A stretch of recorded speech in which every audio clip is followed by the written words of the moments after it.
Assistant Professor, Department of Journalism and Mass Communication, Khwaja Moinuddin Chishti, Language University, Lucknow. I will be talking to you today about development communication. Uh, I hope I'm live now and everybody can see me.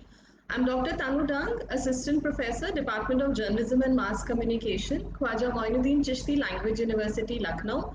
I'm new to Facebook Live, so I will be using all the features for the first time today. For all the technical goof ups that might happen throughout this 1 hour that we are together, please, pardon me for that. I am apologetic in advance for that, whatever happens. आज जो topic हम discuss करेंगे वो है development communication. जैसा मैंने सुबह अपने एक वीडियो में कहा भी था कि जब डेवलपमेंट कम्युनिकेशन की बात आती है तो या तो स्टूडेंट्स को लगता है ये टॉपिक बहुत बोरिंग है या उन्हें लगता है कि ये टॉपिक बहुत कॉम्प्लिकेटेड है। But honestly telling you, development एक ही ऐसा सब्जेक्ट है जो लगातार हमसे जुड़ा हुआ है, जिससे हम रिलेट कर सकते हैं। तो अगर हम रिलेट करके इस सब्जेक्ट को समझने की कोशिश करें तो मुझे नहीं लगता इसमें कुछ भी डिफिकल्ट है। दूसरी चीज़ जो मैं आज प्रेजेंटेशन देने वाली हूँ, मैंने नेट के स्टूडेंट्स को ध्यान में रखकर ही बनाई है। तो बहुत सारी ऐसी चीज़ें मैंने इसमें डालने की कोशिश की है जो मुझे लगा कि आपके नेट के एग्जाम में एज अ क्वेश्चन आ सकती है। बहुत सारी चीज़ों को मैंने समराइज करने की कोशिश की है। हाउएवर, डेवलपमेंट कम्युनिकेशन एक बहुत बड़ा टॉपिक है, उसको डिस्कस करने के लिए 1 घंटा बहुत ही कम है। तो आज हम कुछ एरियाज पे डेवलपमेंट कम्युनिकेशन के फोकस करेंगे। पहला है डेवलपमेंट, दूसरा है डेवलपमेंट कम्युनिकेशन, तीसरा है मॉडल्स ऑफ डेवलपमेंट कम्युनिकेशन। और जाते जाते मेरी ये कोशिश रहेगी मैं आपको कुछ बुक्स भी बताकर जाऊं जिन्हें आप आगे डेवलपमेंट कम्युनिकेशन के लिए पढ़ सकते हैं। तो इससे पहले कि मैं अपनी प्रेजेंटेशन शुरू करूं, मैं डेफिनेटली कंग्रेचुलेट करना चाहूँगी प्रोफेसर गोविंद पांडे को और मीना मैम को कि उन्होंने ये इनिशिएटिव शुरू किया। बिकॉज मुझे याद है कि जब हम लोग नेट का एग्ज़ाम दे रहे थे तो मास कम्युनिकेशन के स्टूडेंट्स के लिए कोई भी रिसोर्सेज ईजिली अवेलेबल नहीं होते हैं। आज भी आपको बहुत ज़्यादा ऐसी कोचिंग्स नहीं मिलेंगी जहाँ पर आप नेट की तैयारी कर सकें। तो definitely kudos to and appreciation to Bachpan express for this initiative for the NET students. अब मैं स्क्रीन शेयरिंग की कोशिश कर रही हूँ जो मुझे नहीं पता कि हो पाएगी या नहीं। So I will just try it once.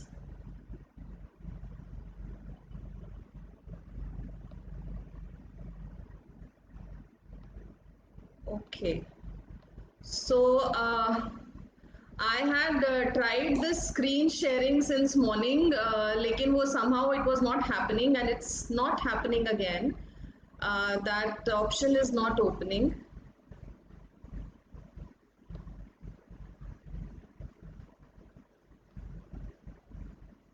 Okay, so what we will do is that because development communication मैंने पहले भी बताया एक बड़ा टॉपिक है और क्योंकि हमारे पास 1 घंटा है तो हम उसको इन टेक्निकल ग्लिचेस में बिल्कुल भी वेस्ट नहीं करेंगे। मैं पूरा टॉपिक आपसे डिस्कस करूंगी and what we can do is कि after the presentation, after this discussion is over, हम इसी चैनल पर वो पीपीटी अपलोड कर देंगे जिसे आप देख सकते हैं जो मैंने इसमें शेयर की थी। सो टू बिगिन विद, इससे पहले कि हम डेवलपमेंट कम्युनिकेशन पर जाएं, मुझे लगता है ये बहुत ज़रूरी है कि हम डिस्कस करें डेवलपमेंट क्या है। ऑल्दो आप सब ने बहुत सारी बुक्स में बहुत सारी डेफिनेशंस पढ़ी होंगी और उनको पढ़ के आपको ये भी पता चला होगा कि डेफिनेशन कोई एक ऐसी नहीं है जो डेवलपमेंट के सारे एस्पेक्ट्स को समाहित कर सके। And why is that? That is because development is a very dynamic process, लगातार बदलने वाली चीज है। इंडिया के पास भी एज अ कंट्री जितनी भी डेवलपमेंट चुनौतियां थी वो शायद पहले अलग थी, आज अलग है।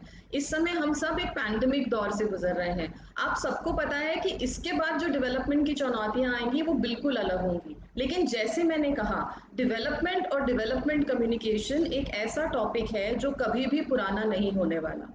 सिर्फ आपके चैलेंजेस चेंज हो जाएंगे, आपके मेथड्स चेंज हो जाएंगे, लोगों को एड्रेस करने के तरीके चेंज हो जाएंगे, but development communication will always remain. आज ही की सिचुएशन का एग्जाम्पल लेते हैं। हम लोगों को कोरोना वायरस से बचने के लिए क्या सीख दे रहे हैं कि उन्हें हाथ धोने चाहिए। क्या ये मैसेज हम उन्हें पहली बार दे रहे हैं? नहीं, हम उन्हें ये मैसेज पहली बार नहीं दे रहे। throughout the process of development communication we have been telling people to wash their hands. आपको याद होगा बहुत पहले एक कैंपेन किया था लाइफ बॉय ने कुंभ के मेले में, जिसमें रोटी पर लिखा हुआ था, they had burned that impression on the roti which said क्या आपने हाथ धोए. Although their initiative was not development communication, वो अपने प्रोडक्ट को प्रमोट करना चाहते थे, but definitely with a very important social message that it is important to wash your hands. So from there to here we have been trying to communicate the same message. वही बात हम लगातार rural areas में, urban areas में लोगों को बता रहे हैं, और आज कोरोना पैंडेमिक के टाइम पर हम फिर से वही मैसेज रिपीट करें. So as I told you, development communication goes on forever. The challenges change, the tools change, the people development communication जो कर रहे होते हैं वो communicators बदल जाते हैं, but communication रहती है. तो एक चीज और जो मैं सभी स्टूडेंट्स को बोलना चाहती हूँ, डेवलपमेंट कम्युनिकेशन को अगर आपको समझना है तो उसके लिए आपको खुद को जोड़ के डेवलपमेंट कम्युनिकेशन को देखना होगा. बिकॉज फॉर एग्जाम्पल, एक छोटा सा एग्जाम्पल मैं आपके साथ शेयर करती हूँ. जैसे हम एजेंडा सेटिंग थ्योरी की बात करते हैं, अगर आप एजेंडा सेटिंग थ्योरी को सिर्फ एक थ्योरी की तरह ट्रीट करते हैं और आप ये कहते हैं कि ठीक है इसको पढ़ लिया और ये पता चल गया कि किसने थ्योरी प्रपोज की थी और इसके बेसिक कंपोनेंट्स क्या हैं, मेरा काम हो गया, यू आर टोटली रॉन्ग. अगर आप उस एजेंडा सेटिंग थ्योरी को आज के टाइम पर मीडिया ने कोरोना वायरस की न्यूज को कैसे कवर किया उससे जोड़कर समझने की कोशिश नहीं करेंगे तो आपकी समझ बहुत ही ज्यादा लिमिटेड रहेगी. Similar applies to development communication. चाहे डेवलपमेंट कम्युनिकेशन के मॉडल्स हो या कम्युनिकेशन के मॉडल्स हो, अगर आप उसे करंट सिनेरियो से जोड़कर नहीं देखेंगे तो वो मॉडल सिर्फ एक मॉडल बन के रह जाएगा, सिर्फ एक फैक्ट बन के रह जाएगा, आपको उसमें से कुछ सीखने को नहीं मिलेगा. But if you want to actually learn, you must go deeper into what the model says and how it can be related to the current scenario. वापस आते हैं टेक्निकलिटीज पे. सबसे पहले मैं बात करूंगी डेवलपमेंट क्या है. जैसा मैंने पहले ही बताया, डेवलपमेंट की कोई एक कॉम्प्रिहेंसिव डेफिनेशन नहीं है. 1950s और 60s में जब हम डेवलपमेंट की बात करते थे तो हम उसको इकोनॉमिक ग्रोथ से रिलेट करते थे. इनफैक्ट शुरुआत में development was just economic development, और क्योंकि वो इकोनॉमिक डेवलपमेंट थी उसके इंडिकेटर्स क्या थे हमारे लिए, GDP, GNP, per capita income, इन्हीं के आधार पर हम इकोनॉमिक ग्रोथ को इवैल्यूएट करते थे. पर धीरे धीरे हमें ये लगा, जब हमने ये देखा कि दीज ओनली दीज इंडिकेटर्स, अगर आपके पास बहुत पैसा है, ये इंश्योर नहीं कर सकता कि आप एक अच्छी जिंदगी भी जी रहे हैं. बहुत सारे लोग आपको ऐसे मिल जाएंगे बहुत सारी कंट्रीज में और इवन इंडिया में भी, जिनके पास बहुत पैसा है लेकिन फिर भी वो अपने बच्चे को इंजेक्शन लगवाने या वैक्सीन लगवाने नहीं लेके जाते. तो क्या हम इक्वेट कर सकते हैं कि अगर आपके पास बहुत पैसा है तो आपका लाइफस्टाइल ज्यादा बेटर, ज्यादा हेल्थियर है? Probably no. और इसीलिए क्योंकि ऐसा नहीं हो सकता और ऐसा नहीं हुआ, हमें लगा कि हमें और तरीके ढूंढने होंगे डेवलपमेंट को एक्सप्लेन करने के या इवैल्यूएट करने के.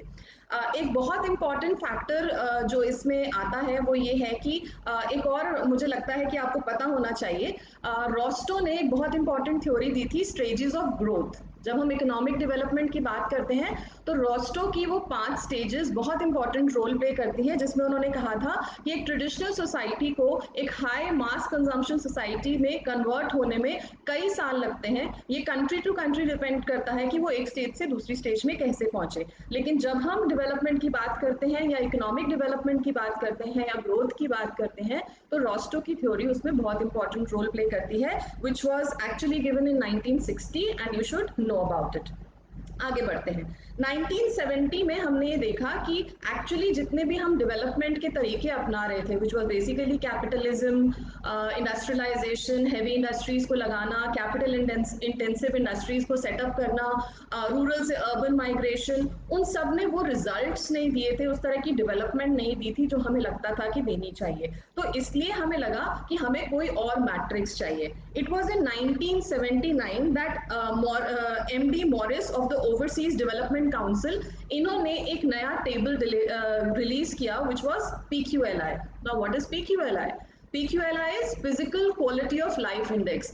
इसमें इन्होंने कहा कि apart from the development that we are seeing कि पर कैपिटा इनकम कितनी ग्रो हो रही है, जीडीपी कितना ग्रो हो रहा है, जीएनपी कितना ग्रो हो रहा है, उसके अलावा क्वालिटी ऑफ लाइफ कितनी इनहैंस हो रही है उसको देखना बहुत ज्यादा जरूरी है। तो कौन कौन से मेजर्स इन्होंने इंक्लूड किए? They included mortality, they included education, they also included in welfare of the people, well being of the people. ये सारे पैरामीटर्स उन्होंने इसमें इंक्लूड किए और फिर ये कहा गया कि इसके बेसिस पे अगर हम डेवलपमेंट को इवैल्यूएट करेंगे तो वो ज्यादा अच्छा टूल और ज्यादा अच्छी टेक्निक होगी और हमें एक ज्यादा क्लियरर पिक्चर देगी डेवलपमेंट की।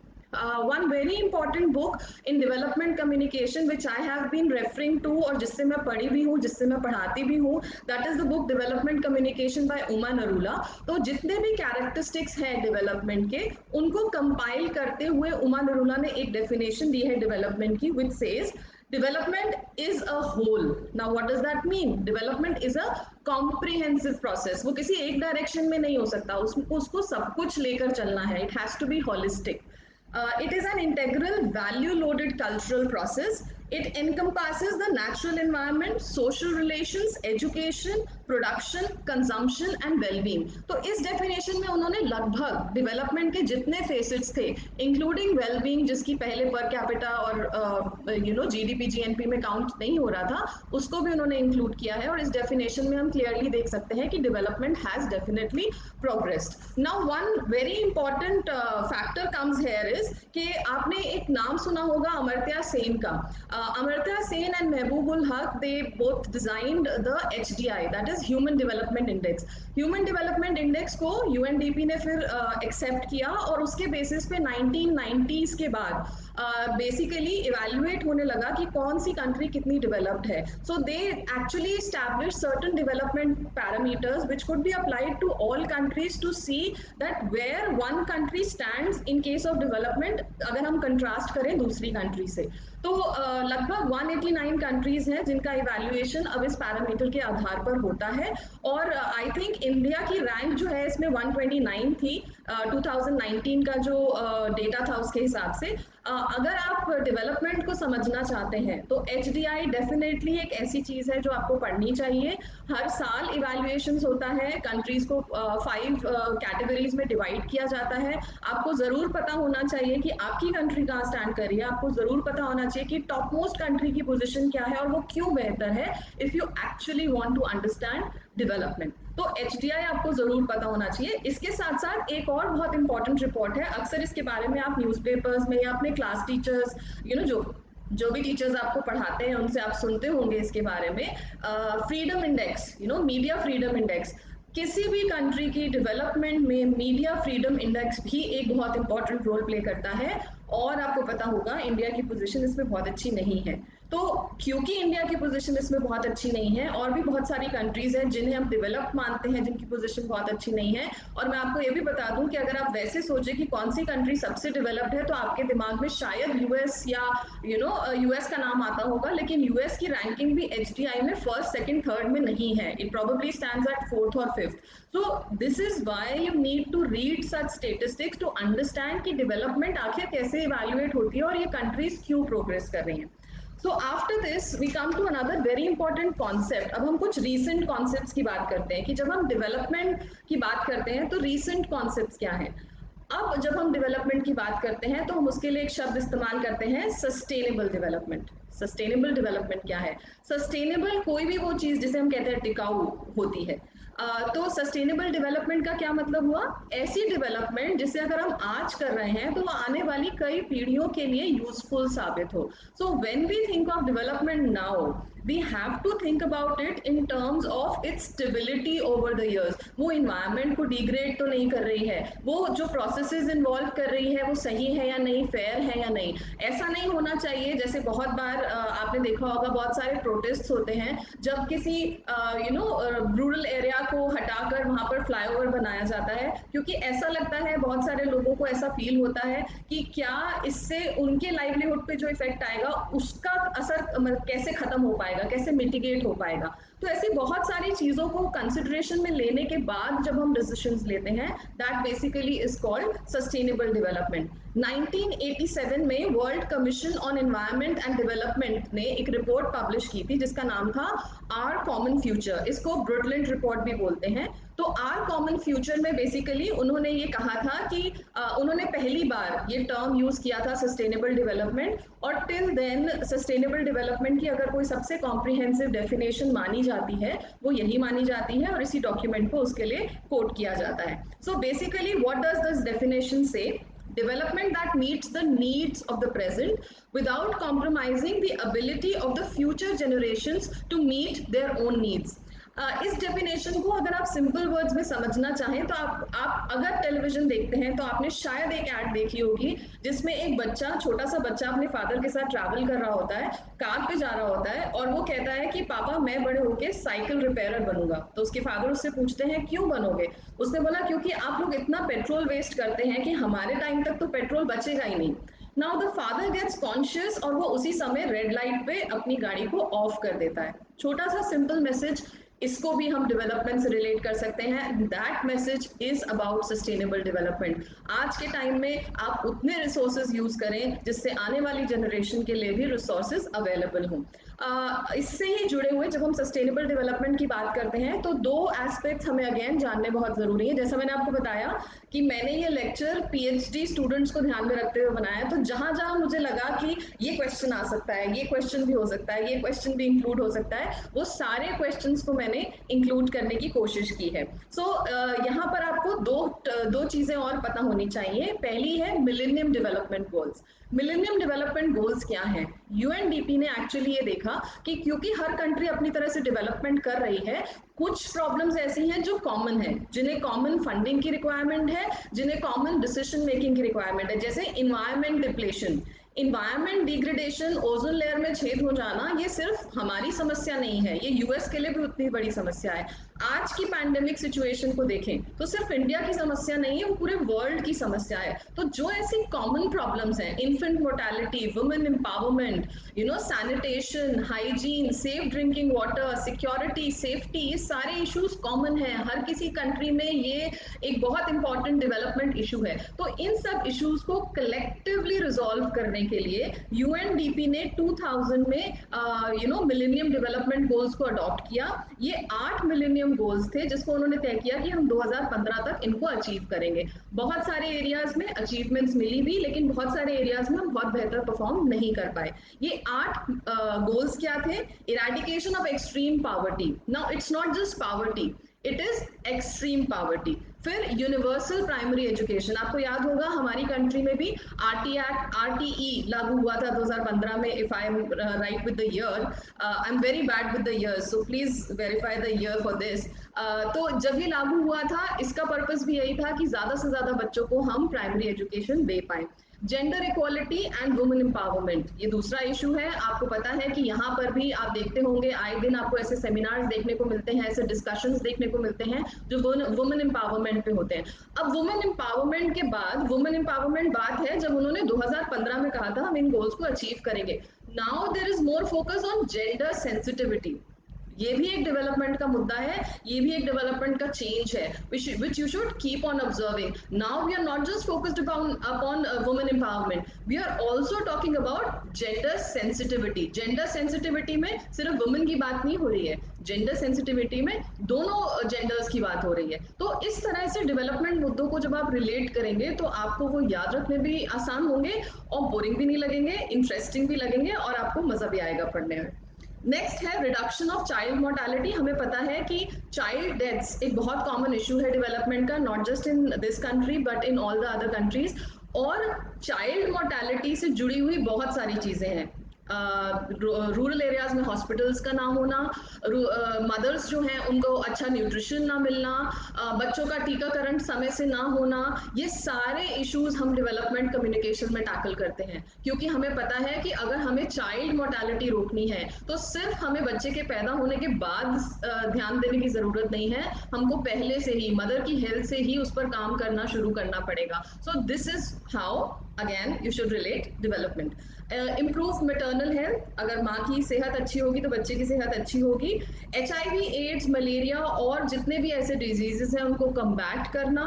environmental sustainability and global partnership for development, which means that all the partnering countries, which were 192 probably when these were signed, जब ये गोल्स तय हुए थे, तो उन्होंने ये तय किया कि हम सब मिलकर एक दूसरे को इन डेवलपमेंटल प्रोग्राम्स में मदद करेंगे। These were the millennium development goals. जब 2015 में हमने देख लिया कि हमने क्या अचीव किया, क्या अचीव नहीं किया, उसके बाद यूएनडीपी ने फिर से कुछ गोल्स हमारे सामने रखे।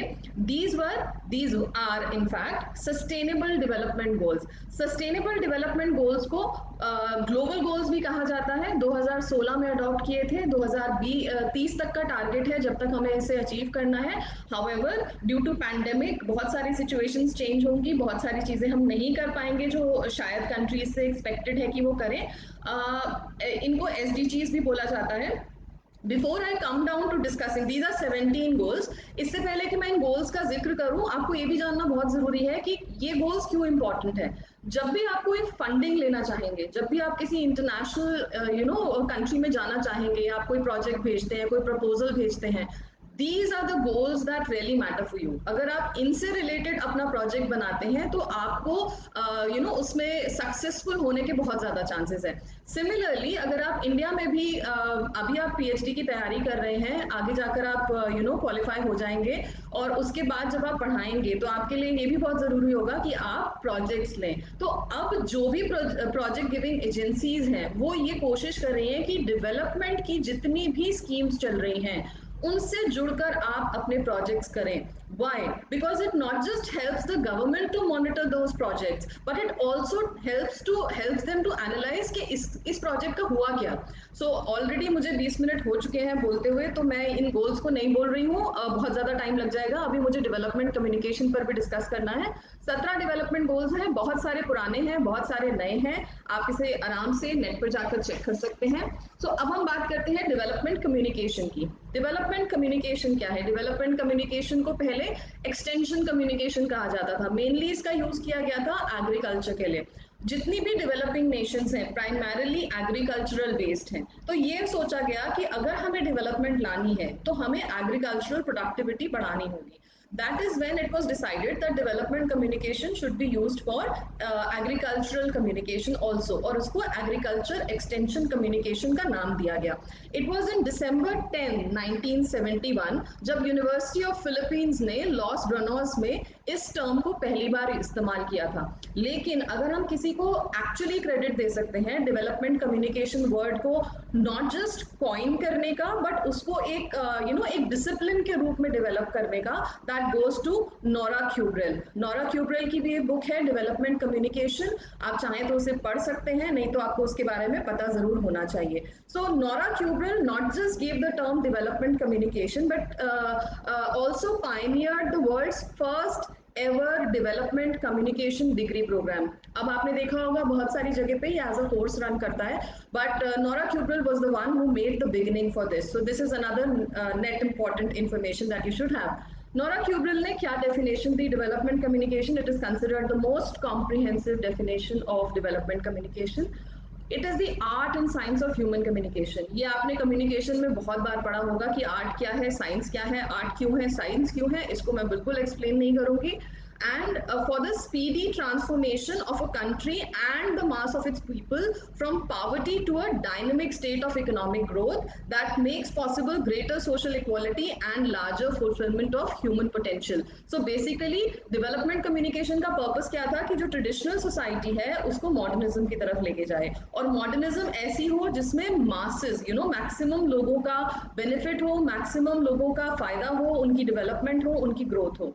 There was this development communication is also called the fifth theory of the press. However the press no more gives attention to development stories. अभी थोड़े दिन पहले ही मैं पी साईनाथ जी को सुन रही थी जिन्होंने कहा था कि अगेन अगर डेवलपमेंट कम्युनिकेशन के बारे में आपको कुछ कंक्रीट चीजें जाननी है तो पी साईनाथ जी को जब भी आपको मौका मिले आप उन्हें सुनिए, उनका ब्लॉग है, आप उसको पढ़िए, आपको और ज्यादा बहुत सारा पर्सपेक्टिव्स रियलिटी चेक्स जो हैं वो आपको वहां से मिल जाएंगे कि आज की सिचुएशन कैसी है. So I was listening to him and he was telling us that the research that they have done recently shows, हम लोग यूजुअली बोलते हैं डेवलपमेंट कम्युनिकेशन की कवरेज अखबारों में 1 से 2% आती है, but according to him the data revealed that it was not even 0.2 to 0.3%, और 0.5% भी वो तब जा, मतलब मैं 0.5 की बात कर रही हूँ, उतनी भी वो तब जाती है जब पॉलिटिकल दौर चल रहा होता है. तो it is not to be disheartened,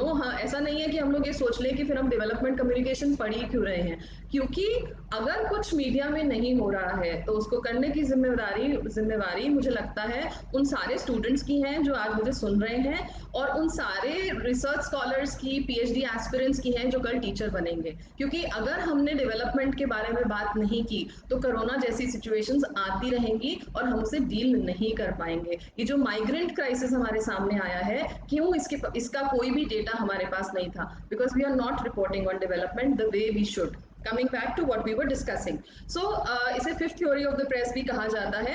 Melcote and Steves again have written a very important book on development communication, आपको उसको भी पढ़ना चाहिए. उन्होंने इसे कहा है emancipation communication. Development communication is emancipation communication. इसका मतलब क्या है कि emancipation communication means कि ये जब हम development communication करते हैं तो हम empower करते हैं masses को, कि अगर उनके साथ कोई injustice हो रहा है, अगर उनके rights उनको नहीं मिल रहे हैं तो वो उसके खिलाफ आवाज उठा सके. फर्दर एवरेट एम रॉजर्स ने भी डेवलपमेंट कम्युनिकेशन के बारे में ये कहा है कि development communication actually refers to the uses to which communication is put in order to further the development. ये सबसे comprehensive definition मुझे लगती है, because जब हम development communication की in general बात करते हैं तो उसका मकसद ये होता है कि जो development के processes चल रहे हैं उसको वो आगे लेकर जाए, उसके बारे में लोगों को information दे, उससे लोगों को जोड़े. Because जब हम development की बात करते हैं, development is connected with the masses. It is dependent on popular participation of the people. अगर लोग हमारे डेवलपमेंट प्रोसेस से नहीं जुड़ेंगे, अगर लोग उसके बारे में पॉजिटिवली नहीं सोचेंगे, तो हम डेवलपमेंट अचीव नहीं कर सकते. Another very important thing that I need to discuss here is, जब हम डेवलपमेंट कम्युनिकेशन की बात करते हैं, एक और बहुत इंपॉर्टेंट टर्म इसके लिए यूज होता है, that is IEC. So IEC का क्या मतलब है? Information, education, communication. डेवलपमेंट को इनिशियली हमने सोचा कि सिर्फ इंफॉर्मेशन के लिए इस्तेमाल की जा सकती है, लेकिन फिर हमें लगा कि सिर्फ इंफॉर्मेशन के लिए नहीं, ये एजुकेशन के लिए भी इस्तेमाल की जा सकती है. साइट प्रोजेक्ट उसका एक बहुत इंपॉर्टेंट एग्जाम्पल है जिसको आपने पढ़ा होगा जरूर. वो अगेन आप उसको इससे जोड़कर पढ़ेंगे तो आपको ज्यादा समझ में आएगा. सो ये एक बहुत इंपॉर्टेंट फैक्टर है. लेकिन आगे ये भी देखा गया कि आप लोगों को इन्फॉर्म कर दीजिए, एडुकेट कर दीजिए, उनसे कम्युनिकेशन कीजिए कि गवर्नमेंट पॉलिसी है, आपको ये गवर्नमेंट पॉलिसी के बारे में पता होना चाहिए. लेकिन जब तक आप उन्हें मोटिवेट नहीं करेंगे और अवेयर नहीं करेंगे, तब तक वो डेवलपमेंट कम्युनिकेशन या डेवलपमेंट प्रोसेस का हिस्सा नहीं बनेंगे. Now what is the difference between information and awareness? Communication and awareness, बहुत फर्क है. अवेयर होने का मतलब है जागरूक होना, आप खुद जाने कि इससे मुझे क्या फायदा मिल सकता है और आप खुद इस बात को समझें. वरना मैं आपको सिर्फ बता दूंगी कि ये जानकारी है, आप यहाँ जा सकते हैं, आप इस तरह से जाकर यहाँ पर अप्लाई कर कर अपने लिए पेंशन ले सकते हैं, तो जब तक आपको उसका फायदा नहीं दिखेगा आप उसकी तरफ नहीं जाएंगे. Another very important factor, or you may say a concept in development communication, is development threshold. Development threshold से जुड़े हुआ एक टर्म जो आपने अक्सर डेवलपमेंट में सुना होगा, दैट इज हैव और हैव नॉट्स. तो डेवलपमेंट थ्रेशोल्ड क्या है? थ्रेशोल्ड का मतलब होता है एक एक दहलीज. सो डेवलपमेंट थ्रेशोल्ड क्या है कि जब आप डेवलपमेंट कम्युनिकेशन करते हैं तो दो कैटेगरी ऑफ पीपल हैं. एक है जिन्हें जानकारी है, एक है जिन्हें जानकारी नहीं है. एक है जिनके पास सुविधाएं हैं, एक है जिनके पास सुविधाएं नहीं है. तो ये पर्टिकुलर डेवलपमेंट थ्रेशोल्ड कॉन्सेप्ट ये कहता है कि इससे पहले कि आप कम्युनिकेशन करें, आपको ये पता होना चाहिए कि जिससे आप कम्युनिकेशन कर रहे हैं वो जानकारी के कौन से लेवल पर है, वो कहाँ खड़ा है, और आप आप जब वो कंफर्म कर लेंगे उसके अकॉर्डिंगली आप अपना डेवलपमेंट कम्युनिकेशन कर सकते हैं। बिकॉज अगर आप सबके लिए एक तरह से कम्युनिकेशन करेंगे तो वो आधे लोगों को समझ में आएगा और आधे लोगों को समझ में नहीं आएगा। Development communication is not mass communication. आप रिलीज कर दीजिए, जिसको समझ में आएगा आएगा, जिसको नहीं आएगा कोई बात नहीं, आप फिर भी बहुत लोगों तक पहुंच जाएंगे। Development communication aims at bringing change. तो वो चेंज कब आएगा? जब लोग आपकी बात को ना सिर्फ समझेंगे, उसे अपनाएंगे भी, और इसके लिए डेवलपमेंट थ्रेशोल्ड को समझना बहुत जरूरी है। Then next is another very important thing जो आपको पता होनी चाहिए, which is development support communication. Development support communication initially इसका जिक्र तभी हुआ था जब एग्रीकल्चरल कम्युनिकेशन हो रही थी और हाई यील्डिंग वैरायटीज को हम प्रमोट करना चाहते थे। तो हमें ये लगा कि लोगों को कैसे जानकारी पहुंचाए, कम्युनिकेशन के जरिए हम उन्हें बताएं कि ये एक डेवलपमेंटल प्रोसेस है और वो इसका हिस्सा बन सकते हैं। Okay, so development support communication का एक्चुअली जो कॉन्सेप्ट देने का क्रेडिट जाता है that goes to Erskine Childers, and ये 1950s में कॉन्सेप्ट ओरिजिनेट हुआ था, basically related to agricultural communication. लेकिन धीरे धीरे हमें लगा कि ये एक बहुत ही सक्सेसफुल टेक्निक है और हम इसका और पॉलिसीज के लिए, हेल्थ से रिलेटेड जो हमारी पॉलिसीज हैं, लिटरेसी से रिलेटेड जो पॉलिसीज हैं, चाइल्ड मोर्टालिटी से रिलेटेड जो पॉलिसीज हैं, उनके बारे में अवेयरनेस क्रिएट करने के लिए, उनको प्रमोट करने के लिए और उसमें बिहेवियर चेंज को प्रमोट करने के लिए भी हम इसका इस्तेमाल कर सकते हैं। तो बहुत सारी इंटरनेशनल एजेंसीज ने डीएससी का इस्तेमाल करना शुरू किया फॉर डेवलपमेंट कम्युनिकेशन। अब क्योंकि मैं इंटरनेशनल एजेंसीज वर्ड यूज कर रही हूँ, आपके लिए बहुत जरूरी है जानना यूनिसेफ क्या है, यूएनडीपी क्या है, फाओ क्या है, वर्ल्ड बैंक क्या है, डब्ल्यूएचओ क्या है, ये कब इस्टेब्लिश हुई थी, ये क्या काम करती है, ये डेवलपमेंट इनिशिएटिव्स को कैसे सपोर्ट करती है, ये दूसरी कंट्रीज को डेवलपमेंट के लिए फंडिंग कैसे करती है। That can also be a very important question of your NET examination and you should know about it. जब हम डेवलपमेंट सपोर्ट कम्युनिकेशन की बात करते हैं, there is another very important model given by Woods, जिसे हम वुड्स ट्रायंगल कहते हैं। 1976 में ये वुड्स ट्रायंगल आया था। If I could show you the PPT, मैं आपको डायग्राम दिखाती, बट आप उसे इन्वर्टेड पिरामिड की तरह अज्यूम कर लीजिए। आप सबने ये पढ़ा होगा जरूर से, इन्वर्टेड पिरामिड। और इसमें उन्होंने कहा था कि तीन लोग बेसिकली इंपॉर्टेंट रोल प्ले करते हैं कम्युनिकेशन प्रोसेस में। One is knowledge generator, then is political leader, third is knowledge user. So what development communication must do is उसे इन तीनों के बीच में लिंकेज बना के रखने की जरूरत है। सिर्फ हम नॉलेज प्रोड्यूसर से नॉलेज यूजर तक इंफॉर्मेशन दे देंगे अगर, और नॉलेज यूजर अपनी जरूरतें नहीं बता पाएगा, तो वो इंफॉर्मेशन उसके किसी काम की नहीं होगी। और उन्होंने ये भी कहा अपने इस मॉडल में कि बहुत सारे इंटरमीडिएट रोल प्लेयर्स होते हैं जिनको हमें कंसिडरेशन में लेना चाहिए जब हम डेवलपमेंट कम्युनिकेशन की बात करते हैं। So Woods triangle in 1976 is another thing that you should read for your net examination. अब हम बात करते हैं कुछ और कॉन्सेप्ट्स की जो डेवलपमेंट कम्युनिकेशन से जुड़े हुए हैं और बहुत इंपॉर्टेंट है। I just hope that I am able to cover the models as well. सो सबसे पहला कॉन्सेप्ट है एम्पैथी। डेनियल लर्नर ने अपनी किताब passing of the traditional society में इसका जिक्र किया था। एम्पैथी क्या होती है और एम्पैथी और सिंपैथी में क्या अंतर होता है, ये जानना आपके लिए बहुत जरूरी है। क्यों जरूरी है? इसलिए जरूरी है क्योंकि आज भी हम इस कॉन्सेप्ट के बारे में लगातार बात करते हैं जब हम रूरल एरियाज में काम करने जाते हैं। सिंपैथी मीन्स कि वो बेचारा है, मुझे उसकी मदद कर देनी चाहिए। Empathy means actually feeling the state in which the person is. और जब तक आप एम्पैथी नहीं फील करेंगे, आप जितना भी काम डेवलपमेंट कम्युनिकेशन के लिए करेंगे वो बहुत ही मीनिंगलेस होगा। तो ये आपको, ये this was one very important concept. He also gave a model which again I can not share because हमारा प्रेजेंटेशन ऑन नहीं है, बट कॉन्सेप्ट्स मैं आपको बता देती हूँ।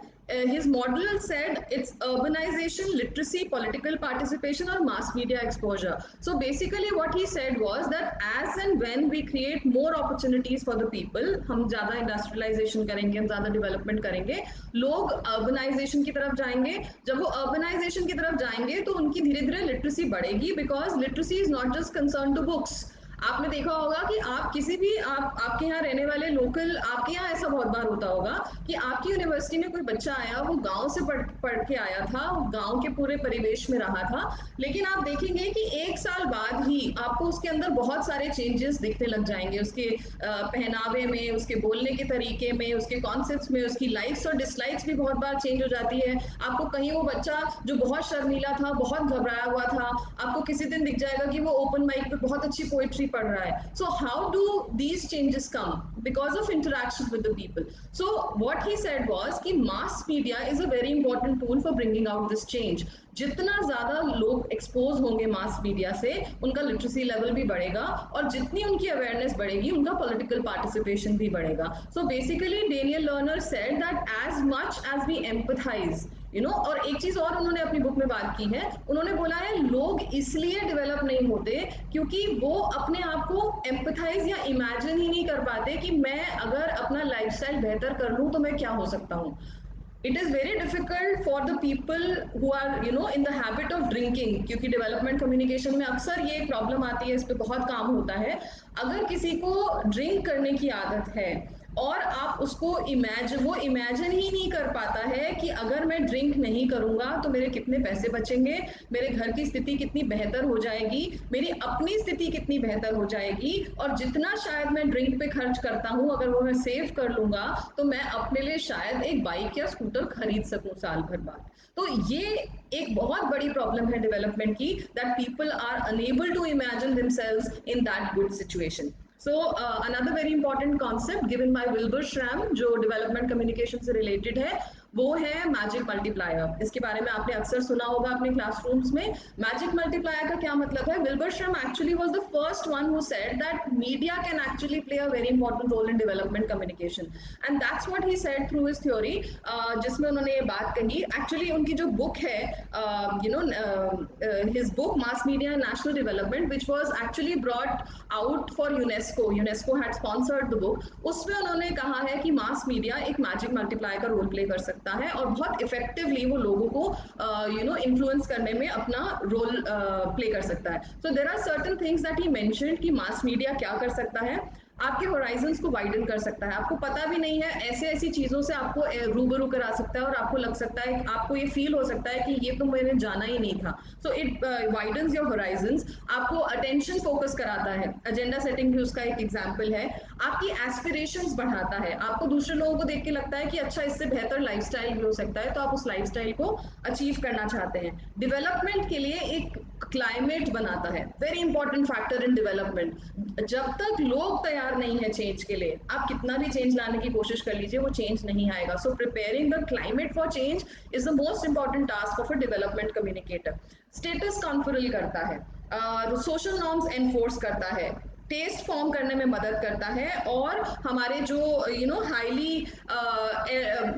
हाईली फेल्ट बिलीव्स हैं, या जो हमारे एटीट्यूड्स हैं, उनको चेंज करने में भी बहुत हद तक मास मीडिया एक रोल प्ले करता है.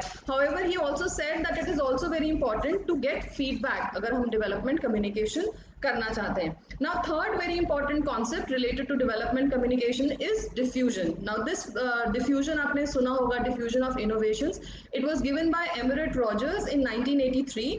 डिफ्यूजन ऑफ इनोवेशंस के लिए उन्होंने जो डेफिनेशन दी है वो है the process in which N innovation is communicated through certain channels over time among the members of a social system.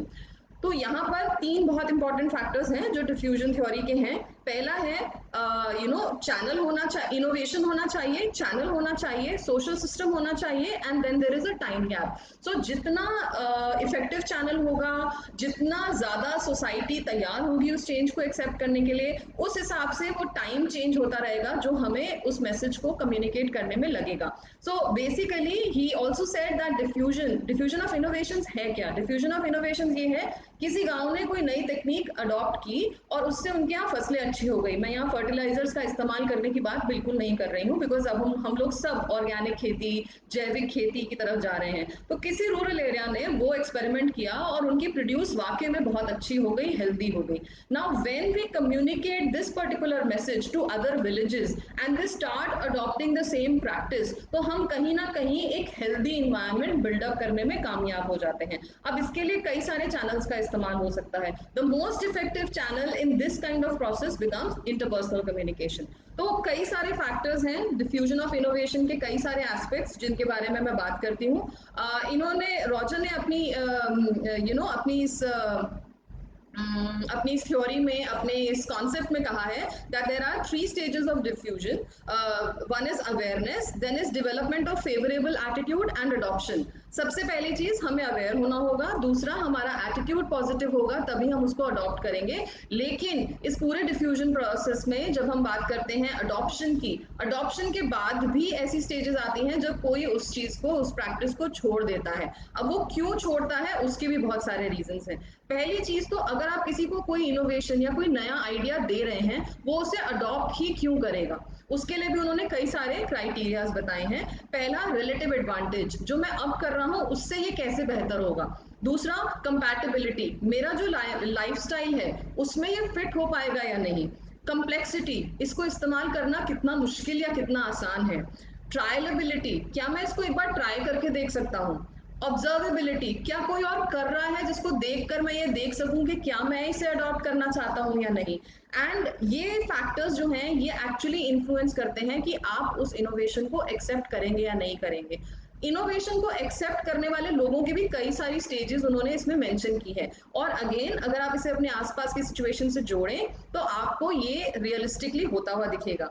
What did he mention, he said adopters, यानी कि जो इनोवेशन को स्वीकार करते हैं उनकी 5 कैटेगरीज होती हैं। Innovators, early adopters, early majority, late majority and laggards. आपने देखा होगा आपके आसपास आपके कई दोस्त होंगे या आप वो खुद भी हो सकते हैं, नया मोबाइल आते ही लेने चल देते हैं। अब ये है इनोवेटर्स, दे आर रेडी, जैसा भी होगा जो भी होगा हम खुद ही ट्राई करके देखेंगे। देन अर्ली अडॉप्टर्स, आपके बाद वाले कुछ लोग होंगे जो आपने लिया उसके 2 दिन बाद वो भी लेने चले गए, आपसे इन्फ्लुएंस हो गए नहीं, लेकिन उन्होंने पूरा रिसर्च कर लिया कि इसके सारे फीचर्स क्या हैं। और कुछ लोग ऐसे भी होंगे जिसको आप कहते रहते होंगे कि अपना फोन बदल ले बदल ले बदल ले, उसके पास पैसे भी होंगे लेकिन वो नहीं बदलेगा। ये लैगर्ड्स हो गए। तो अगेन अपने आसपास की सिचुएशन से फिट करके देखिए, डिफ्यूजन ऑफ इनोवेशंस बहुत मुश्किल थ्योरी नहीं है। Now, these were the main concepts of development communication, and finally we come to the models of development. सबसे पहला मॉडल जिसकी बात होती है वो है dominant paradigm. Dominant paradigm of development को ये नाम इसलिए मिला क्योंकि ज्यादातर कंट्रीज इसी मॉडल को फॉलो करके अपने यहाँ डेवलपमेंट करने की कोशिश कर रही थी। जो कुछ थ्योरीज जो इसके बहुत स्टॉन्च सपोर्टर्स थे वो Daniel Lerner, Wilbur Schramm, Rostow, Everett Rogers और कई और थे जिन्होंने इस मॉडल को सपोर्ट किया। Major causes of underdevelopment क्या माने गए इस मॉडल में? इस मॉडल ने कहा सबसे पहली रूट कॉज जिसकी वजह से डेवलपमेंट नहीं हो पा रहा वो है masses, because people are not ready to change. So until and unless people are ready to change, how will we bring the change? तो इसलिए ये सबसे पहला फैक्टर माना गया कि ये बहुत इंपॉर्टेंट फैक्टर है जिसकी वजह से डेवलपमेंट नहीं हो पा रहा। इसके अलावा ये देखा गया कि और भी कई सारे फैक्टर्स हैं जिनको हम इग्नोर नहीं कर सकते। अगर आप 1950s के दौर की इंडिया में भी बात करें हम लोग, तो एक्सप्लॉयटेटिव लिंकेजेस, जमीन है लेकिन जमीन अपनी नहीं है, वो जमींदार की है, तो आप बंधुआ मजदूर की तरह उस पर काम कर रहे हैं। तो इस तरह की एक्सप्लॉयटेटिव लिंकेजेस आपने आपने बहुत सारी फिल्मों में देखा होगा कि लाला से हमने पैसे उधार ले लिए हैं और आप काम करे जा रहे हैं और आपको उसके बदले में कुछ नहीं मिल रहा। These kind of exploitative linkages existed in almost all countries which had gained recent independence. जब हम डेवलपमेंट की बात करते हैं, डेवलपमेंट मॉडल्स की बात करते हैं, इनकी बात ही तब आई क्योंकि वो एक दौर ऐसा था जब बहुत सारी कंट्रीज ने after the second world war they become newly independent countries. उनको फिर से अपने पैरों पर खड़ा होना था, उनको फिर से अपनी डेवलपमेंट करनी थी और इसलिए उन्हें देखना था कि किस तरह से डेवलपमेंट की जा सकती है। We are running short of time so I keep it very crisp and short. इसके बाद नेक्स्ट चीज आती है कि डेवलपमेंट लाई कैसे जाए। मास मीडिया का क्या रोल होगा, क्योंकि हम लोग सब मीडिया के स्टूडेंट्स हैं, आप लोग सब, हम मीडिया के टीचर्स हैं, आप मीडिया के स्टूडेंट्स हैं, तो इसलिए हमें ये जानना बहुत जरूरी है कि मीडिया का क्या रोल रहेगा। तो डेवलपमेंट लाने के लिए ये माना गया कि रैपिड इंडस्ट्रियलाइजेशन एक बहुत ही सटीक टेक्निक है। कैपिटल इंटेंसिव मशीनरी को लगाना और प्रोडक्शन को बढ़ाना एकमात्र तरीका है जिससे हम डेवलपमेंट को अचीव कर सकते हैं। तो massive transfer of capital, ideology और टेक्नोलॉजी कैसे हम लोग डेवलप हो, डेवलप्ड नेशन से सलाह लेने की बात उसको सबसे इंपॉर्टेंस दी गई। मीडिया का क्या रोल रहेगा? क्योंकि ये माना गया कि एक्चुअल वो लोग सबसे बड़ी प्रॉब्लम थे अंडर डेवलपमेंट की, क्योंकि वो बदलना नहीं चाहते तो मीडिया टारगेट करेगा उन सभी लोगों को और उनको उनके माइंडसेट को चेंज करने की कोशिश करेगा। यहाँ पर diffusion of innovations, magic multiplier, empathy, वो सारी चीजें जो हमने पिछले पीछे डिस्कस की हैं, उन सब ने एक बहुत इंपॉर्टेंट रोल प्ले किया इस डोमिनेंट पैराडिम में। नेगेटिव एस्पेक्ट्स क्या रहे, क्यों ये मॉडल फेल हुआ? ये मॉडल फेल इसलिए हुआ क्योंकि इसने हैवी इंडस्ट्रियलाइजेशन कर दी। इसने लोगों को बोला आप गांव छोड़िए शहर आइए, शहर में बहुत सारी इंडस्ट्रीज हैं। लोग शहर पहुंच गए लेकिन उनके रहने की कोई व्यवस्था नहीं थी। ओवर पॉपुलेशन हुआ, लैंड प्रेशर बढ़ा, स्लम्स, झुग्गियां जो आपको अब हर एरिया में देखने को मिलती हैं, जिस जिस जिन स्लम से हर बार एक स्लम डॉग मिलियनियर नहीं निकलता है और उसमें बहुत सारे लोग स्लम्स में ही रह जाते हैं, वो सारे स्लम्स डेवलप होने लगे। People didn't had water, people didn't had food, people didn't had sanitation. तो इससे जो हमारी एक प्रॉपर सिचुएशन जो होनी चाहिए थी वो ना होकर और वर्स सिचुएशन हो गई। फिर लोग गांव छोड़ के जाने लगे तो बहुत सारी कॉटेज इंडस्ट्रीज जो एक्चुअली गांव में ऑपरेट करती थी वो खत्म हो गई टोटली, और ये एक बहुत बड़ा ड्रॉबैक रहा।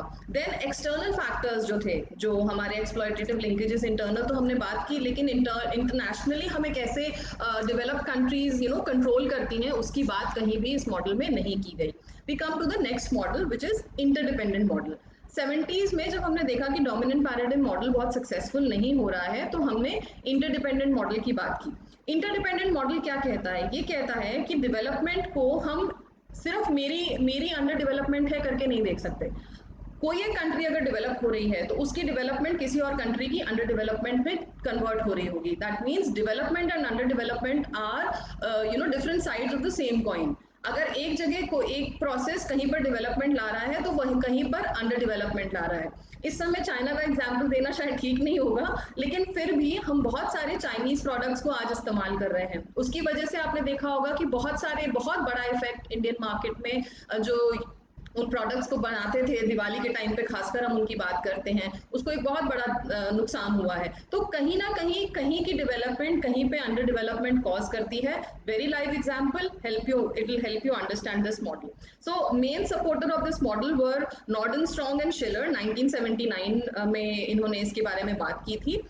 इसमें अंडर डेवलपमेंट का कॉज ये था कि जो इंटरनेशनल डोमिनेंट कंट्रीज थी वो कहीं ना कहीं सोशियो पॉलिटिकल और इकोनॉमिक अफेयर्स जो थे डेवलपिंग नेशंस के, उनमें कहीं ना कहीं इंटरफेयर कर रही थी अपने ग्रांट्स की वजह से और अपनी कंपनीज वहां एस्टैब्लिश करने की वजह से। और जो वहां ग्रोथ हो रही थी वो कहीं ना कहीं इन अंडर डेवलप्ड कंट्रीज को एक्सप्लॉइट कर रही थी। देन ये भी देखा गया कि बहुत ज्यादा एसिमेट्रिकल रिलेशनशिप एग्जिस्ट कर रहा था between the developed nations and the developing nations which had to be streamline. Role of media क्या होगा? ये भी देखा गया कि जितनी भी इंफॉर्मेशन सर्कुलेट हो रही है वो बहुत ही ज्यादा कंट्रोल्ड है। जितनी भी डेवलपिंग नेशंस हैं उनके कल्चर की, उनकी सोसाइटी की, उनके वर्किंग की, उनके जो भी उनके स्किल्स हैं उसकी कहीं पर भी मीडिया में बात नहीं हो रही थी। ये वो दौर था जब ये बात उठाई गई कि इनका भी प्रॉपर रिप्रेजेंटेशन होना चाहिए and information flow should be unbiased and free.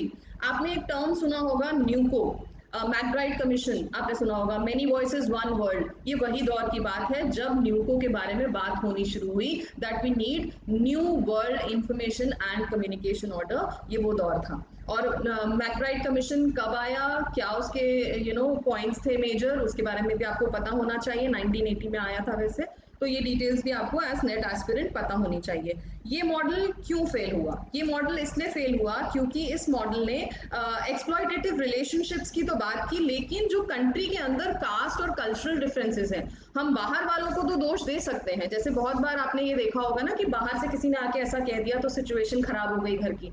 तो अगर घर में यूनिटी बनी रहेगी, बाहर वाला आके कैसे इन्फ्लुएंस कर पाएगा? ये भी सोचने वाला फैक्टर है। Now we come to the next model which is dependency paradigm. Again it talked about dependency relationships किस तरह के हैं। डिपेंडेंसी ये मिड 70s में आया था। एक बहुत इंपॉर्टेंट कंपोनेंट जो इस मॉडल का है वो है कल्चरल इंपीरियलिज्म।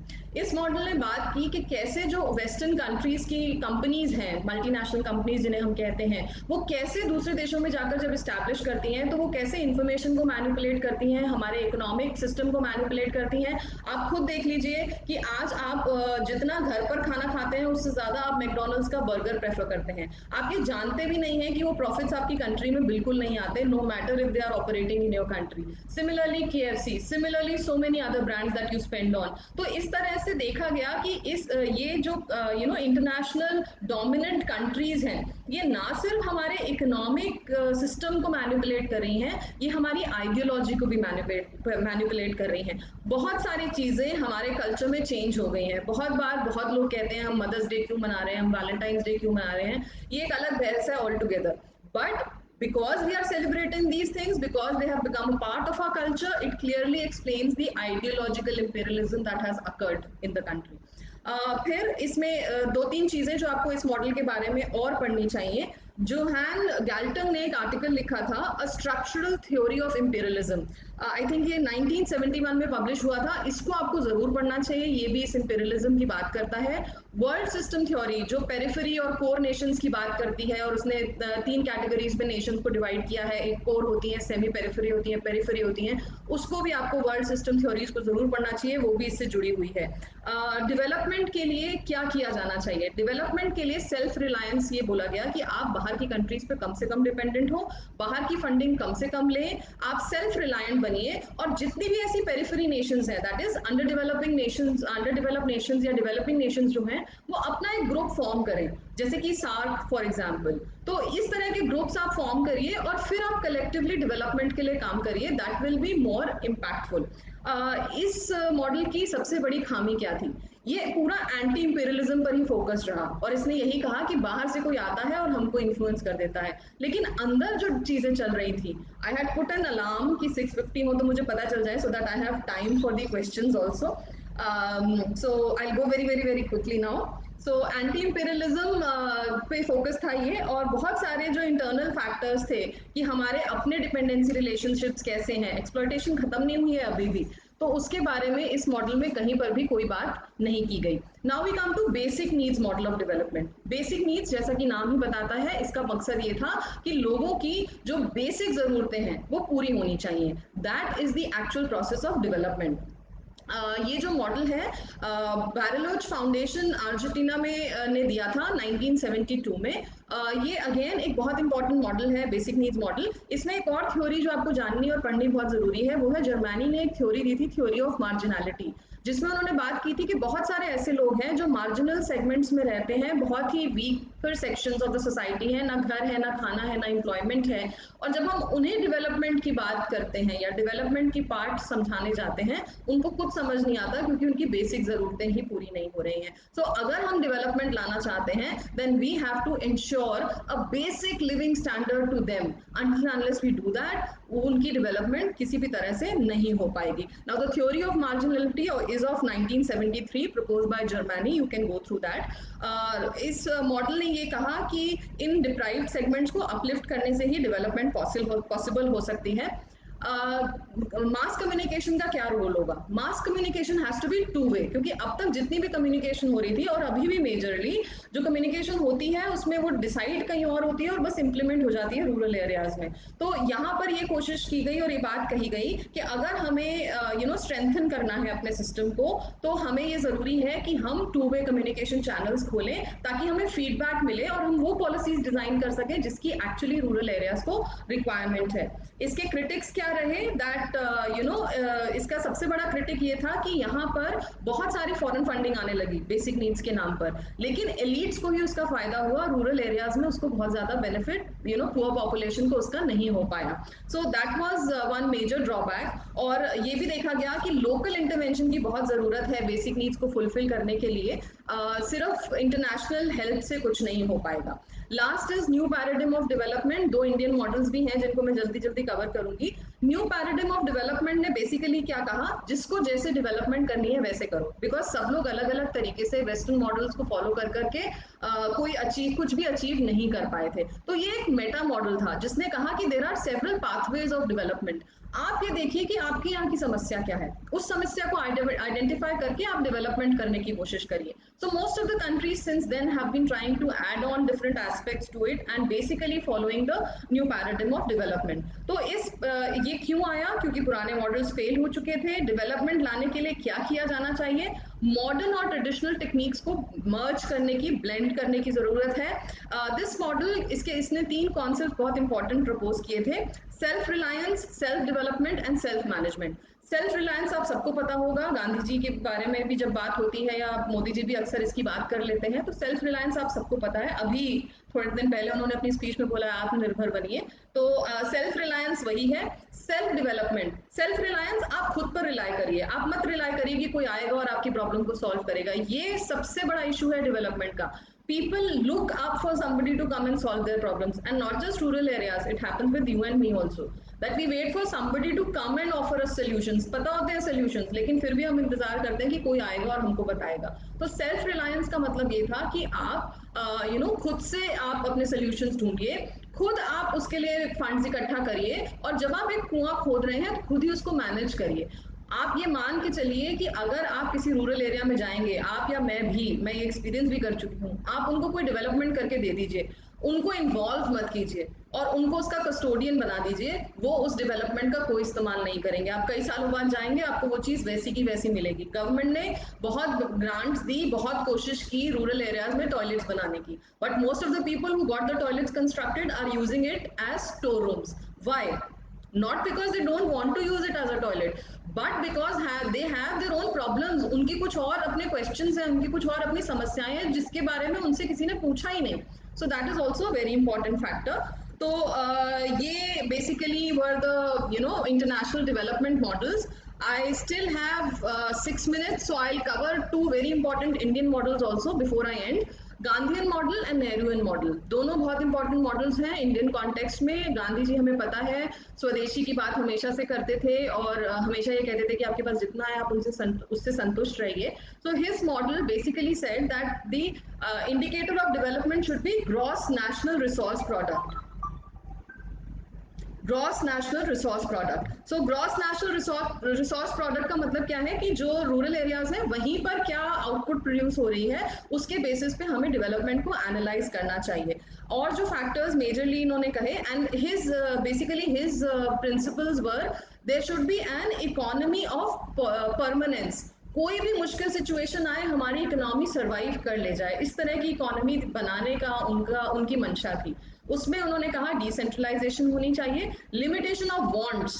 आपने सुना होगा that earth has everything for everybody's need but not everything for everybody's greed. और ये ग्रीड ही है जिसकी वजह से हम इतना ज्यादा इकोलॉजिकल डिस्टर्बेंस कॉज कर रहे हैं. It is us humans who are actually disturbing the ecology. So he focused on limitation of wants. Then very nice thing that he said was there should be production by the masses and not mass production. That was one more thing. Equitable distribution of resources, use of appropriate technology, gram swaraj, need oriented development. लोगों को क्या जरूरत है उसी तरह की development हो. Bottom up governance, लोग गवर्न करें और वो बताएं कि हमें क्या चाहिए. Holistic development, very important factor जिसकी हम आज फिर से बात कर रहे हैं. Equal opportunities and resources and production of basic goods but not luxury items. These were the main concepts of Gandhian model. Nehruan model was more based on capitalism. He also wanted growth, he also wanted development, but he saw कि अगर हम industries लगाएंगे और अलग अलग sectors में capital investments करेंगे तो वो सही तरीका होगा development का. तो his model was a little different. His model was based on industrialization, centralized planning. जैसे गांधी जी ने कहा था डिसेंट्रलाइजेशन होनी चाहिए, ग्राम पंचायत होनी चाहिए, ग्राम स्वराज होना चाहिए, इनका कहना था कि सेंट्रल कंट्रोल होना चाहिए. सेंटर ही देखे कि कौन कौन से सेक्टर्स में हमें इन्वेस्टमेंट करनी है, सेंटर ही देखे कि लोगों को कैसे प्रॉपर खाना मिलेगा, सेंटर ही सब कुछ देखे. So he was believer of centralise planning.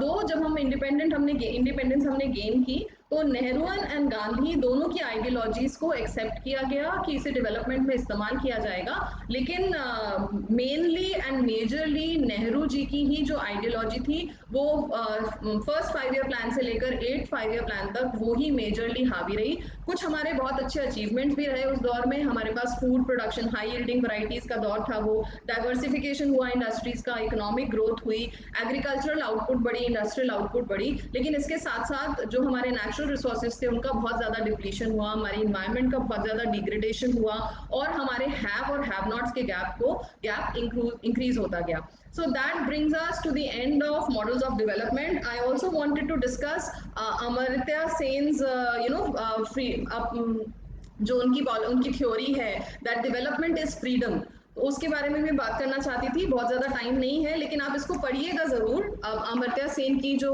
Development as freedom है, उन्होंने उसमें ये बेसिकली मेंशन किया है कि डेवलपमेंट में बाकी सारी चीजें हो ना हो, फ्रीडम जरूर होनी चाहिए, और फ्रीडम कई तरह की होती है। There should be political freedom, there should be security of the people, so these are the things that he has mentioned. Before I end, I want to mention a few books that you should all refer to. Development Communication, Theory and Practice, Uma Nerula. Communication for Development, Kiran Prasad. Mass communication in India, केवल जय Kumar. Development ये 3 किताबें जो मैंने आपको starting में बताई हैं, मैं जो आपको पीपीटी शेयर करूंगी उसमें इनके नाम लिखे हैं, आप वहां से भी नोट कर सकते हैं. ये 3 किताबें थोड़ी सी आसान इंग्लिश में है, तो आप इसको अच्छे से समझ पाएंगे for all those who find it difficult to understand foreign authors, तो इसलिए इनके नाम मैंने पहले लिखे हैं. इसके अलावा भी बहुत सारी बुक्स हैं, अगर आप इन डेप्थ में किसी चीज को समझना चाहते हैं, एनालाइज करना चाहते हैं, तो और बुक्स हैं जिन्हें आप रेफर कर सकते हैं. डेवलपमेंट कम्युनिकेशन, नोरा क्यूब्रल, मैंने जिक्र भी किया था. International and development communication by Bella Mody, another important book. Communication for development in the third world by Melkote and Steeves, जिनके बारे में मैंने बात की थी.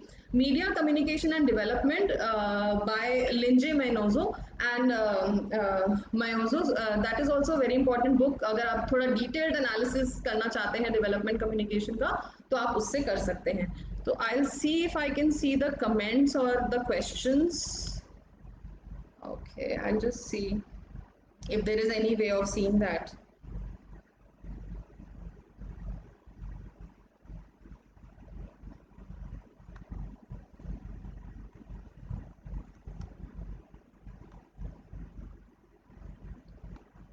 Okay, so I cannot see any questions. I can only see a few likes.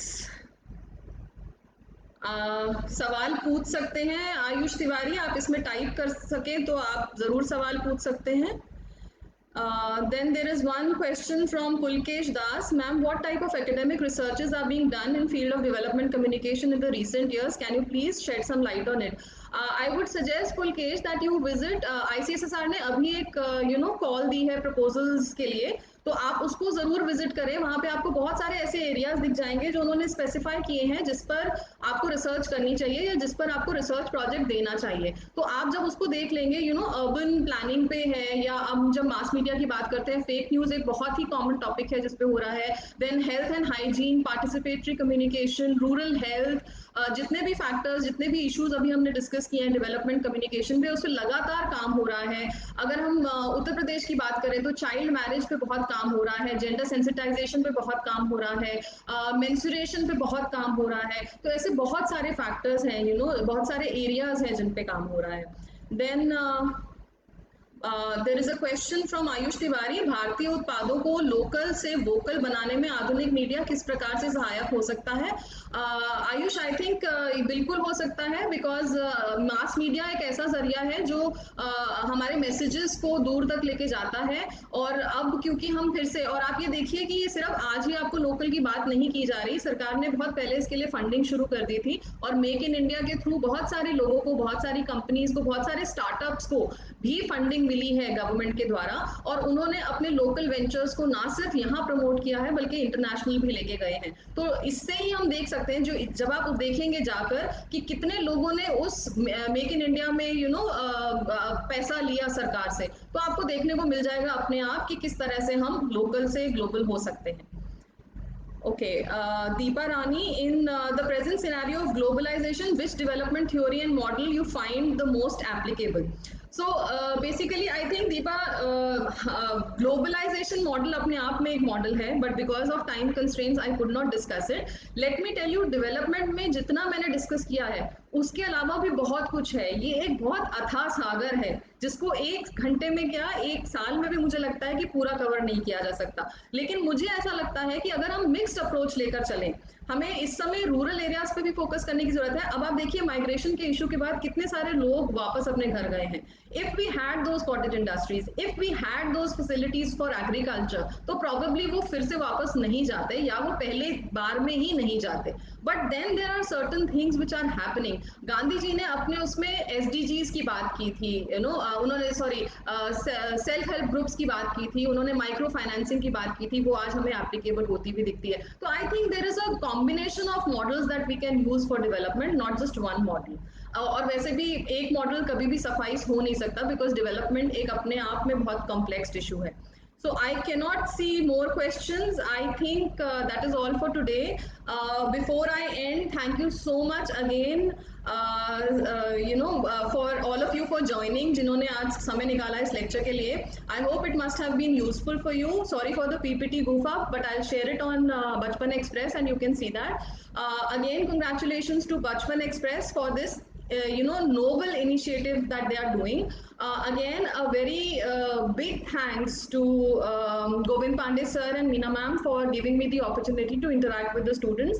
I hope I have been useful, and I think now I will end the live session that we had today. Thank you so very much for everyone for joining, and thank you everyone for giving me the opportunity. All the best to Bachpan Express for more such informative lectures from experts across the globe.